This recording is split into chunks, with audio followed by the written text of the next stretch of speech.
పోలా అద్రిపోలా ఐడియా. అంబేద్కర్ కోనసీమ జిల్లా అంబాజీపేట కోరపాటిపాలెంలో ఉండే గీ ఎర్రం సీనన్నకు వచ్చిన ఐడియా ఇది. పిల్లగాళ్ళు ఆడుకునేతందుకు అందరిలెక్క బుడ్డ సైకిల్నో, చిన్న కార్లో, చిన్న బండ్లో కొనియకుంటా పెంచుకుంటున్న పొటేల్కే కట్టే బండ్లను తయారు చేసిండు గిట్లా.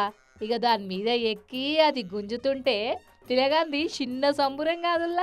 ఎన్నడిస్తుంటే చూడలేదు కదా. కొత్త కొత్తగా అనిపించేటాలకు మురిసిపోతున్నారు. ఇంతకీ ఐడియా ఎట్లొచ్చిందో ఈ సీనన్నకు. నేను కార్ మెకానిక్ చేస్తున్నాను. కార్ మెకానిక్ చేస్తూ నాకు పశువుల మీద ఇంట్రెస్ట్ కలిగి ఇట్లు కూడా మేపడం జరుగుతుంది. అదేవిధంగా మా పిల్లకి ఆడుకుంటాకి బండి తయారు చేశాను. పొట్టెల బండ్లు అయ్యాను. మెకానిక్ పని చేస్తాడట గీ సీనన్న. గా టాలెంట్ ఇక్కడ చూపించినట్టున్నాడు. వెనకట ఎడ్ల బండ్లు గుర్రాల బండ్లు ఉండే కదా, ఇప్పుడు చూద్దామన్నా కనిపిస్తలేవాయే. ఇక వీటిలకనే తయారు చేసినట్టున్నాడు. కానీ బుడ్డ బండి దానికి తగ్గట్టు ఈ తెల్లటి బుజ్జి పొట్టేలు మస్తున్నది కదా చూస్తందుకు.